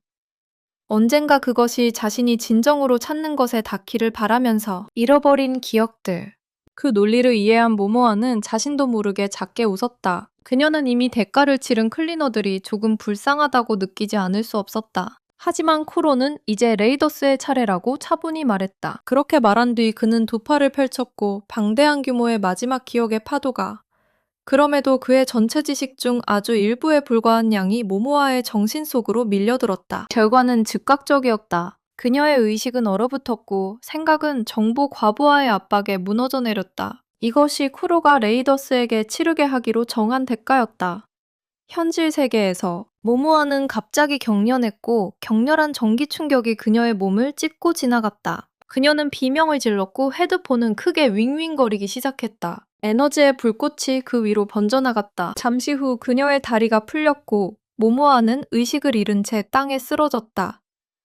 그녀의 정신은 강제로 떠안게 된 부담을 견디지 못했다. 그 광경에 조딜의 눈이 크게 떠졌다. 그는 즉시 쿠로에게 따지며 그녀에게 무슨 짓을 한 거냐고 물었다. 쿠로는 조금도 흔들리지 않고 자신은 아무것도 하지 않았으며 모모아는 한 달쯤 지나면 완전히 회복될 거라고 차분히 말했다. 이어 그는 그녀가 자신의 기억을 훔치려 했지만 그녀의 뇌가 그것을 담아낼 용량을 갖추지 못했을 뿐이라고 설명했다. 붕괴는 피할 수 없는 일이었다. 그래도 그는 레이더스가 자신의 정보 조각 일부를 얻는데 성공했으며 모모아에게 벌어진 일은 그것을 손에 넣은 대가라고 인정했다. 조딜은 아무 반박 없이 그 설명을 받아들였다. 그는 코트 안으로 손을 넣어 샌드위치를 꺼내 태연하게 먹기 시작했고 다 먹으며 쿠로가 정말 만만치 않은 존재라고 중얼거렸다. 그때 이상한 일이 벌어졌다. 그가 입고 있던 코트가 다시 움직이기 시작했다. 뾰족하게 솟았던 형태는 부드럽게 풀리며 더 유연한 모습으로 흘러갔다. 천은 넓은 날개 같은 확장부로 재구성되었고 조딜에게 와이번 같은 실루엣을 만들어주었다. 그 변화에 로도와 다른 이들은 충격에 빠진 채 말없이 바라보았다. 로도는 방금 전까지만 해도 그 코트가 어떤 모습이었는지 떠올리지 않을 수 없었다. 지금의 모습은 이전 형태와 전혀 닮지 않았다. 그 깨달음은 그를 불안하게 만들었다. 조딜 역시 자신처럼 하나의 바이탈 인스트루먼트로 여러 기능을 다룰 수 있는 존재일지도 모른다는 사실이 점점 분명해지고 있었다. 한편 쿠로는 조딜에게 조심스럽게 다가가 그를 설득하려 했다. 자신을 죽여도 모모아가 회복되는 데 도움이 되지는 않는다고 지적했고 거의 태연하게 생각이 다른 곳으로 새더니 방금 조딜이 먹은 샌드위치가 어떤 종류였는지 궁금하다고 중얼거렸다. 그는 심지어 그것이 코트의 변형을 촉발한 것인지 추측하기까지 했다. 하지만 그의 말은 들리지 않았다. 조딜은 새로 생긴 날개를 펼쳐 노골적인 위압감을 드러내며 쿠로에게 답은 나중에 주겠다고 알렸다. 그 대화를 지켜보던 폴로의 불안은 거의 즉시 되살아났다. 조딜이 쿠로를 데리고 날아가려 한다는 암울한 생각이 그의 머리를 스쳤다. 루도 역시 같은 사실을 깨닫는 데는 아주 잠깐이면 충분했다. 그리고 누구도 막기 전에 그는 거대한 상자 생물 위에 올라탄 채 앞으로 돌진했다. 루도는 결의를 불태우며 설령 자신의 동료가 배가 불렀다 해도 아직 전투불능은 아니라고 선언했다. 절박함에서 나온 자신감으로 루도는 그 생물에게 공격하라고 외쳤지만 아무 일도 일어나지 않았다. 대신 거대한 존재는 깊고 불만스러운 울림을 냈고 배에서는 선명하게 꾸르륵거리는 소리가 들렸다. 그 광경에 폴로는 믿기지 않는다는 듯 얼어붙었고 누도는 조용한 실망 속에서 앞을 바라보았다. 결국 자신의 탈 것이 사실상 옆으로 비켜나야 할 정도로 무용지물이라는 것을 인정할 수밖에 없었고 그 사이 엔지는 차분히 자신의 바이탈 인스트루먼트에 밧줄을 묶으며 이미 자신만의 해답을 준비하기 시작했다. 그는 거기서부터는 자신이 처리하겠다고 모두를 안심시키며 지금부터 벌어질 일에서 망설이지 말고 거리를 두라고 경고했다. 엔지는 조준한 뒤 즉석에서 만든 무기를 힘껏 던졌다. 언브레이커는 요요처럼 거칠게 회전하며 지면을 스치고 조딜과 쿠로를 향해 날아갔다. 그 빠른 회전은 두 사람이 공격을 피하려고 공중으로 뛰어오르게 만들었다. 하지만 쿠로는 충분히 빠르지 못했다. 언브레이커는 날카로운 움직임 한 번으로 그를 붙잡았다. 엔지는 그것을 다시 감아당기며 정보상을 땅 위로 끌고 와 확실히 자신들의 소나기에 넣었다. 당당한 자세를 취한 엔지는 조딜이 더 이상 끼어들게 두지 않겠다고 분명히 했다. 반응은 즉각적이었다. 조딜은 힘껏 날개를 퍼덕여 압도적인 돌풍을 일으켰고 파편들이 날아가며 클리노들은 몸을 단단히 버틸 수밖에 없었다. 공기가 가라앉자 루도는 고개를 들어 바로 앞에 떠있는 조딜을 발견했다. 그의 품에는 모모아가 단단히 안겨 있었다. 사라지기 전에 떠나려는 의도가 분명했다. 조딜은 마지막으로 대가라는 말을 언급하며 한 달을 기다리면 그들이 찾는 것을 얻게 될 거라고 설명했다. 더 이상 남은 일이 없다는 듯 그는 누도에게 시선을 돌렸다. 그의 기운은 날카롭고 위협적이었고 다음에 길이 다시 겹치면 더는 봐주지 않고 무자비하게 짓밟아 버리겠다고 경고했다. 그리고 조딜은 사라졌다. 루도는 그 자리에 서서 분노를 삼키며 주먹을 꽉 쥐었고 다음에는 자신도 절대 물러서지 않겠다고 마음속으로 조용히 맹세했다. 정글의 긴장이 빠져나가고 마침내 위험이 지나가자 엔지는 깊게 숨을 내쉬었다. 그는 훨씬 더 거센 저항을 예상했다고 인정했다. 하지만 레이더스는 물러나는 쪽을 선택했다. 옷에 묻은 흙을 털어내던 쿠로는 레이더스가 자신을 붙잡으려 한 것은 어디까지나 일종의 보험이었다고 설명했다. 그의 생각으로는 조딜이 모모아의 안전을 우선시했고 손실을 줄이는 편이 더 현명하다고 판단한 듯했다. 눈앞의 위협이 사라지자 쿠로는 시간을 낭비하지 않고 곧바로 분위기를 다시 거래로 돌리며 이제 진행할 준비가 되었냐고 물었다. 엔지는 동의했다. 이제 암호를 찾는 일이 최우선이었다. 특히 이제 막 자신의 길이 펼쳐지기 시작한 루도에게는 더더욱 그랬다. 이틀 뒤 지상의 남부구역에서 리오는 병실에 누워 회복 중이었다. 그녀가 마침내 눈을 떴을 때 낯선 두 사람이 자신을 지켜보고 있었다.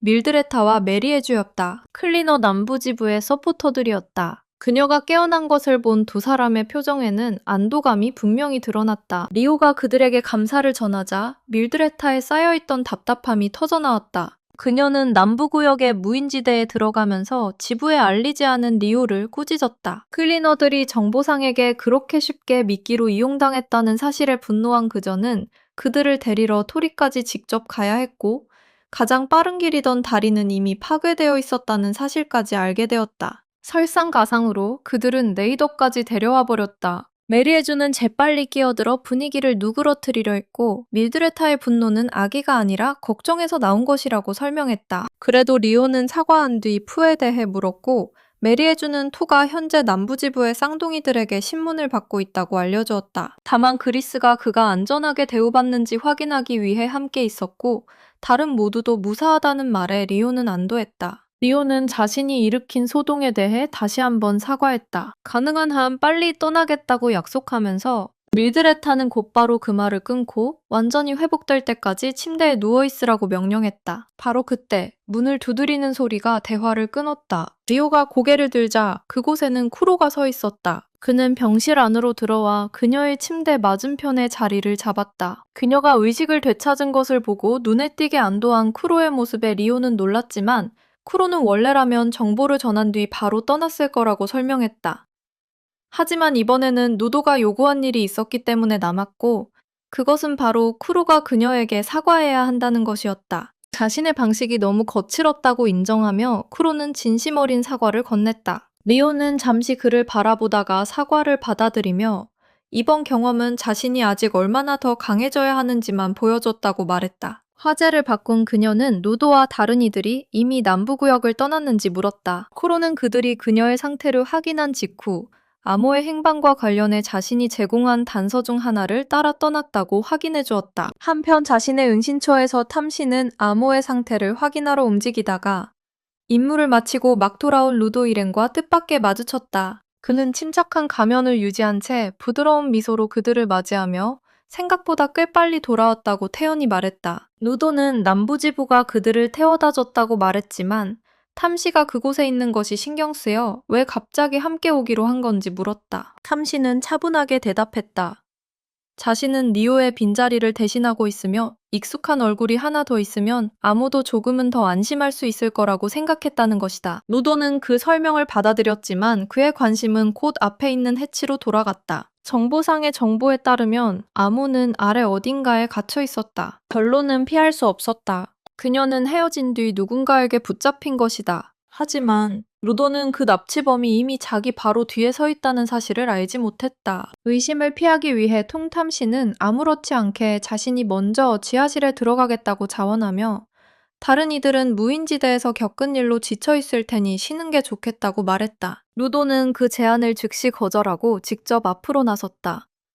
아래에서 기다리고 있는 자와 자신의 손으로 맞서겠다는 결심이었다. 해치가 열리자 지하로 이어지는 긴 나선형 계단이 드러났다. 루도는 망설임 없이 앞장섰다. 다른 이들은 바로 뒤를 따랐다. 바닥에 도착한 순간 그의 숨이 멎었다. 지하실 아래에는 커다란 감금실이 숨겨져 있었다. 루도는 앞으로 달려가 안을 들여다보았고 마침내 그녀를 본 순간 눈이 크게 떠졌다. 아모는 그곳에 있었다.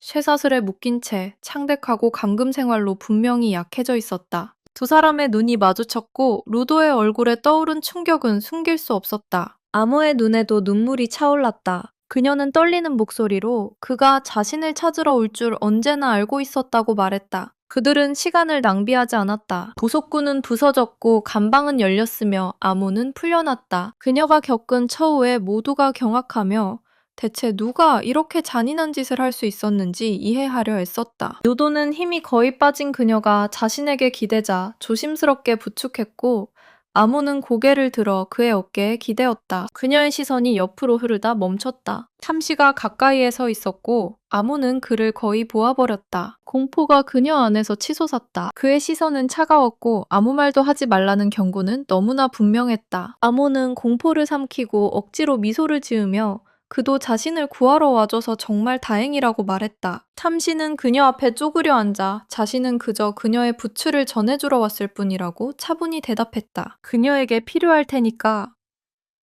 혼란과 감정에 짓눌린 아모는 눈물 어린 얼굴로 고개를 끄덕이며 그에게 감사했다. 그 사이 탐시의 입가에는 선뜻할 만큼 부드러운 미소가 번졌고 그 미소는 무언가가 깊이 잘못되었음을 분명히 보여주고 있었다. 장면은 다시 과거로 돌아갔다. 루도와 이렌이 아모와 처음 만난 뒤 펜타를 떠난 직후였다. 클리너들이 사막의 무인지대를 떠나는 동안 다른 누구도 보지 못한 채 팜시는 보이지 않는 실 하나를 남겨두었고 그 실은 아모가 머물던 탑밖까지 길게 이어져 있었다. 나중에 그녀가 모두에게 작별 인사를 하고 문을 닫은 뒤 아모는 그대로 얼어붙었다. 방 안에는 온몸이 실로 이루어진 거대한 인간형 존재가 서 있었고 그녀가 반응하기도 전에 빛나는 날개가 공간 전체로 넓게 펼쳐졌다. 그 생물은 그녀의 머리를 붙잡고 벽에 처박았다. 충격으로 그녀는 바닥에 쓰러졌고 머리에서는 피가 흘러내리기 시작했다. 아직 의식이 있던 아모는 공포에 질린 채 실들이 자신의 부츠를 휘감는 것을 바라보았다. 그녀는 비명을 지르며 발버둥쳤지만 아무 소용도 없었다. 그 존재는 그녀를 가볍게 들어 올렸고 실들은 목을 감아 무자비하게 조이며 숨을 끊어놓으려 했다. 절박해진 아모는 루도가 준 초커에 손을 뻗어 작동시키려 했다. 클리너들이 아직 근처, 탑 밖에서 막 차량에 오르고 있었기 때문이다. 하지만 그녀에게 기회는 오지 않았다. 실의 생물이 그녀가 사용하기도 전에 초커를 찢어 떼어냈다. 그 모든 뒤에서 탐시는 침착하게 지켜보며 그 존재를 정교하게 조종하고 있었다. 그의 얼굴에 희미한 미소가 스쳤고 루도와 레그토 그리고 구체에서 보낸 날들의 기억이 떠올랐다. 그 모든 것은 넬그토가 정체불명의 인물에게 찔려 죽은 날 끝나버렸다. 그 인물은 바로 탐시였다. 아모가 한때 심연과 천국의 경계를 넘을 수 있을지도 모른다고 의심했던 바로 그 천사였다. 탐시의 뒤틀린 마음속에서 그가 레그토에게 했던 일과 지금 아모에게 하고 있는 일은 사랑의 행위였다. 그는 그것이 루도와의 유대를 더 깊게 만들어줄 거라고 믿었다. 시간은 다시 현재로 흘렀다. 탐시는 이제 클리너 기지의 의무실에서 아모와 마주 앉아 자신이 저지른 모든 일을 떠올리고 있었다. 그의 생각은 루도에게 더 강한 반응을 끌어내려면 다음에 무엇을 해야 할지로 흘러갔다. 레그토를 죽인 일은 한때 그를 흔들어 놓았지만 그것만으로는 충분하지 않았다. 루도는 아직 완전히 무너지지 않았다. 잠시 조용히 생각한 끝에 탐시는 결론에 도달했다. 진정으로 루도를 껍질 밖으로 끌어내고 싶다면 이제 남은 방법은 하나뿐이었다. 누군가를 죽여야 했다. 며칠이 지나고 아모는 천천히 의식을 되찾기 시작했다. 영원처럼 느껴지는 시간 동안 의식이 흐려졌다 돌아오기를 반복한 뒤였다. 마침내 눈을 뜬 그녀의 시선은 낯선 방안을 헤매다가 왼쪽에 떠있는 꽃병처럼 보이는 것에 멈췄다. 놀란 그녀는 몇 번이나 눈을 깜박였고 곧 그것이 전혀 떠있는 게 아니라는 사실을 깨달았다. 그것은 침대 옆에 뻣뻣하게 앉아있는 루도였고 그의 머리 위에는 꽃병이 어색하게 올려져 있었다. 우스꽝스러운 광경이었지만 이상하게도 그녀에게는 안도감을 주었다. 루도는 그녀에게 인사하려 했지만 말이 목에 엉켜 제대로 나오지 않았고 결국 쓸데없이 더듬거리다 말하는 것을 포기했다.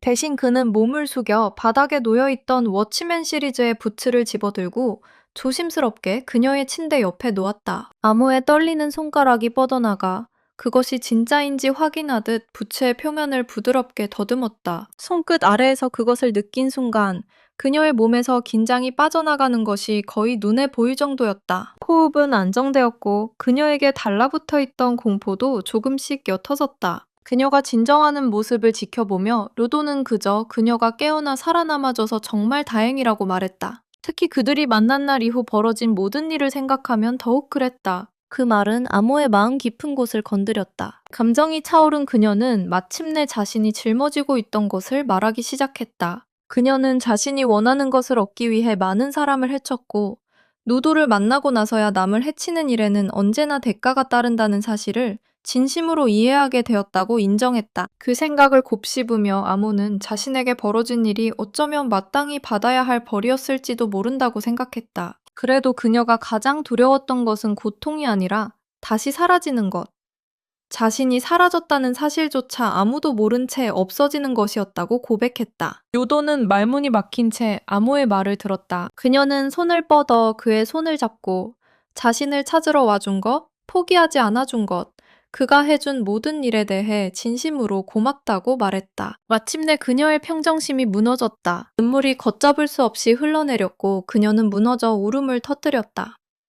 루도는 그녀의 말에 벅차올라 그저 그녀의 손을 부드럽게 꼭 쥐어주며 마음속에 쌓아두었던 모든 것을 쏟아낼 수 있게 곁을 지켜주었다. 그때 아무런 예고도 없이 탐시가 침대 옆에 나타나 그 연약한 순간을 갑자기 깨트리며 두 사람을 놀라게 했다. 그는 아모 옆에 무릎을 꿇고 익숙하게 걱정하는 듯한 목소리로 그녀를 가둔 사람이 누구였는지 묻고 반드시 정의가 실현될 거라고 안심시켰다. 가드 전체가 이 일을 철저히 조사할 것이라고 말했다. 아모는 대답하기 전 신중히 생각했다. 그녀는 자신을 납치한 사람이 긴 머리를 가진 여자였다고 설명했다. 루도는 조심스럽게 더 자세한 내용을 물었지만 아모는 괴로워하며 자신이 갇혀있던 장소 안에서 벌어진 일은 모두 기억하지만 책임자의 정체만은 흐릿하다고 털어놓았다. 탐시는 동정하는 척하며 며칠 동안 물만 마시며 버틴 뒤라 그런 기억 상실은 당연하다고 말했다. 그는 그녀가 기운을 되찾으면 기억도 돌아올지 모른다고 덧붙였다. 하지만 속으로 탐시는 만족감밖에 느끼지 않았다. 아모는 그의 계획대로 그를 알아보지 못했다. 그는 워치맨 시리즈와 관련된 유물인 네그토의 책을 이용해 자신의 모습을 본 기억을 지워 그녀가 자신을 납치범으로 절대 특정할 수 없게 만들었다. 워치맨 시리즈의 효과는 이번에도 그를 감탄하게 했다. 그래도 그의 마음속에는 한 가지 의문이 남아있었다. 정보상은 정말 자신에 대해 아무것도 모르는 걸까?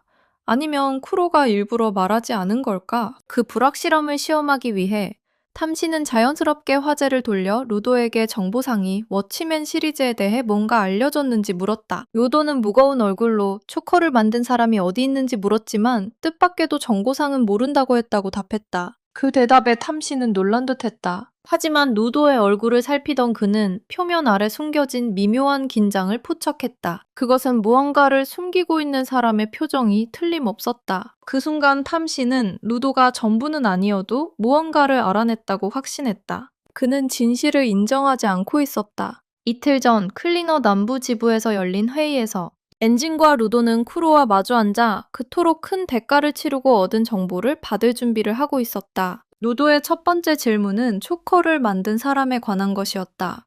그것이 워치맨 시리즈와 연결되어 있는지, 나아가 경계를 넘을 수단이 될 수 있는지 확인하고 싶었던 것이다. 제작자를 찾으면 아모일 초커도 추적할 수 있었다.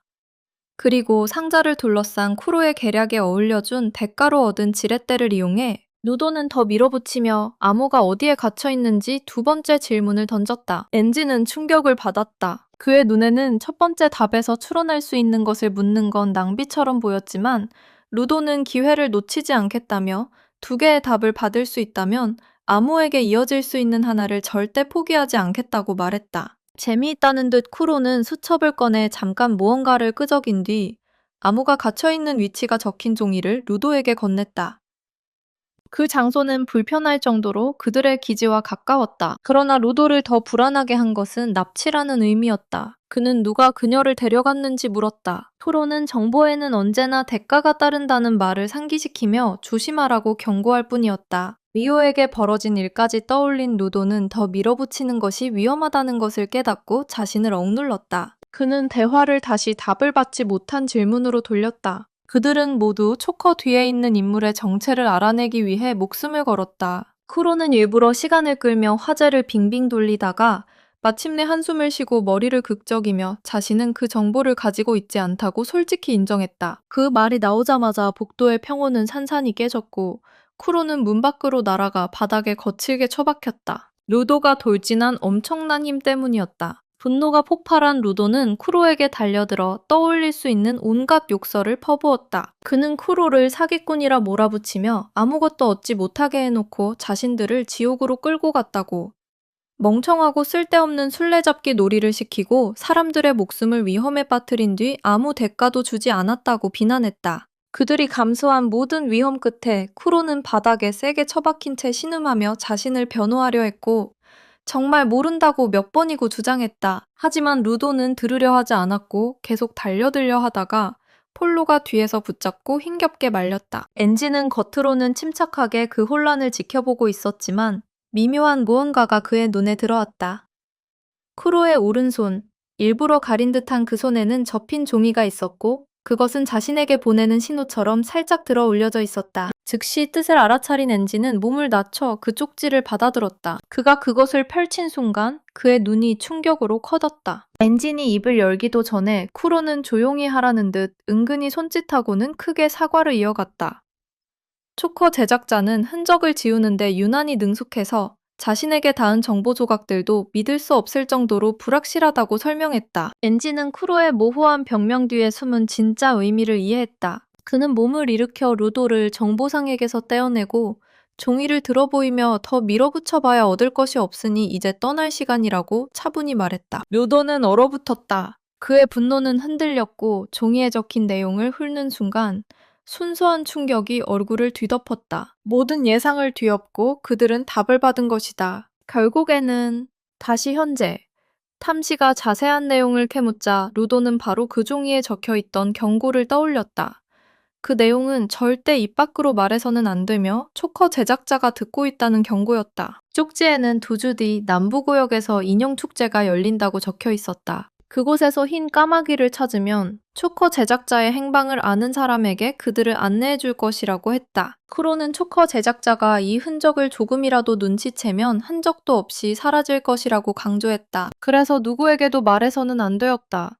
심지어 동료 클리너들에게조차. 그래서 탐시가 묻자 루도는 망설이고 말을 더듬다가 결국 정보상은 초커 제작자에 대해 아무것도 몰랐다고 대답했다. 하지만 그렇게 말하는 순간에도 그의 표정은 거짓말을 드러내고 있었다. 같은 시각 남부지부 깊숙한 곳에서 쿠로는 홀로 앉아 생각에 잠긴 채 루도가 과연 그렇게 위험한 일을 끝까지 입 밖에 내지 않을 수 있을지 조용히 궁금해하고 있었다. 침묵을 깨며 리오는 이미 밤이 되었다고 말했고 정보상이 하루 종일 자기 곁에 남아있었다는 사실에 놀라워했다. 프로는 곧바로 받아치며 자신에게 간호받는 영광은 선택받은 극소수에게만 허락된다고 선언했다. 그는 아이시아가 도착해 리오의 완전한 회복을 직접 확인하는 대로 떠나겠다고 덧붙였다. 마치 그 말에 맞춘 듯 의무실 문이 열리고 밀드레타가 아이시아를 데리고 들어왔다. 아이시아는 늦어서 미안하다고 사과한 뒤 곧바로 리오를 진찰하기 시작했다. 부상 정도를 확인하자 그녀는 자신의 바이탈 인스트루먼트를 꺼내 코드를 연결했다. 치료를 준비하는 동안 쿠로는 그 모습을 유심히 지켜보았다. 그는 그 코드가 그녀의 바이탈 인스트루먼트라는 것을 즉시 알아차렸고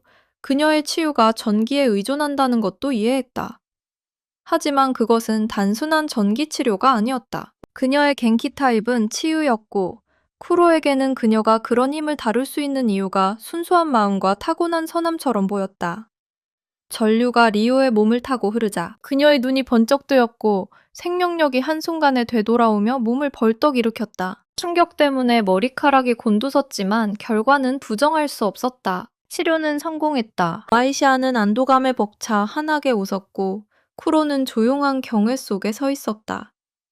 그녀가 전기를 곧장 생명력으로 바꾸고 그것을 외과수술처럼 정밀하게 이끌었다는 사실을 깨달은 것이다. 쿠로에게 아이시아는 그야말로 예술가나 다름없었다. 곧 리오는 다시 두 발로 섰고 쿠로는 자신도 모르게 짊어지고 있던 무게가 덜어진 듯 안도의 한숨을 내쉬었다. 그는 사과의 의미로 그녀에게 질문 하나를 주겠다고 하며 무엇이든 원하는 것을 답해주겠다고 약속했다. 리오는 믿기지 않는다는 듯 그를 바라보며 그런 관대함이 그의 정보 가치를 떨어뜨리는 건 아니냐고 물었다. 쿠로는 대수롭지 않다는 듯 손을 저으며 자신은 그저 클리너들에게 특별한 애정이 있을 뿐이라고 주장했다. 그래서 잠시 침묵한 뒤 리오는 왜 그가 장갑에 손가락을 제대로 넣지 않는지 물었다. 그 질문은 쿠로를 완전히 허를 찔리게 했다. 그는 짜증을 폭발시키며 그녀가 기회를 낭비했고 더 의미 있는 것을 물었어야 했다고 불평했다. 하지만 리오는 침착하게 그게 진심으로 신경 쓰였던 것이라고 다시 말했다. 투덜거리던 쿠로는 결국 장갑을 낄 때 가끔 손가락을 구멍 밖으로 빼고 싶어질 뿐이라고 인정했다. 그게 전부였다. 더는 아무것도 없다며 그는 그녀가 그 기회로 자기 어머니 같은 중요한 것을 물을 수도 있었다고 쏘아붙였다. 그 언급에 리오의 표정은 순식간에 굳어졌지만 그녀는 쿠로가 정말 모든 것을 아는 것 같다고 인정했다. 그녀는 차갑게 아무도 그 이야기를 물어본 적 없다고 대답했다. 그녀의 목소리는 낮아졌고 그렇게 진실을 알려주고 싶다면 루도에게 쓰레기 짐승과 토리의 진짜 정체를 말해보라고 했다. 아니면 차라리 쿠로 자신이 대체 누구인지 밝히라고 했다. 그렇게 말한 뒤 리오는 걸어나갔고 쿠로는 말문이 막힌 채 의무실 창가에 홀로 서 있었다. 그녀의 말은 계속 남아있었다. 그의 몸이 변하기 시작했다. 깃털이 돋아나며 그의 형체는 까마귀의 모습으로 바뀌었다. 그는 오랜 세월 동안 너무 많은 역할을 연기해온 탓에 자신의 원래 모습을 오래전에 잊어버렸다고 중얼거렸다. 마라오로를 준비를 하며 쿠로는 여전히 마음 한구석에서는 루도가 언젠가 자신이 누구였는지 떠올리게 해줄지도 모른다고 믿고 있다고 인정했다. 같은 밤 클리너 본부로 돌아와 아모는 마침내 의무실 안에서 잠에 들었고 루도와 시트는 조용히 함께 자리를 떠났다. 복도에서 탐시는 루도에게 다음에 무엇을 할 생각인지 물었다. 워치맨 시리즈의 남은 조각들을 찾을 것인지 아니면 먼저 암호를 납치한 사람을 쫓는데 집중할 것인지 말이다. 루도는 잠시 침묵하다가 먼저 납치범을 쫓겠다고 대답했다. 그 생각은 그때부터 계속 그를 갉아먹고 있었다. 그는 왜 암호가 납치당했는지 이해할 수 없었다. 그녀의 부츠가 목적이 아니었다는 것이 분명한 이상 아무것도 말이 되지 않았고 그는 답을 원했다. 탐시는 자신의 해석을 내놓으며